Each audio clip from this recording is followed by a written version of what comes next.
తెలుసు కదా.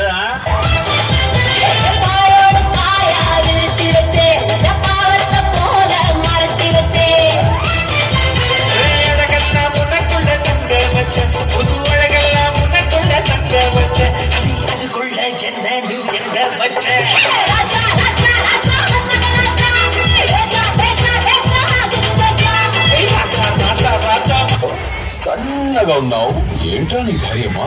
Current wire కూడా నాలాగే సన్నగా ఉంటదిరా, కానీ టచ్ చేస్తే దాని అమ్మ షాకే సాలిడ్ గా ఉంటది. గుచ్చి గుచ్చి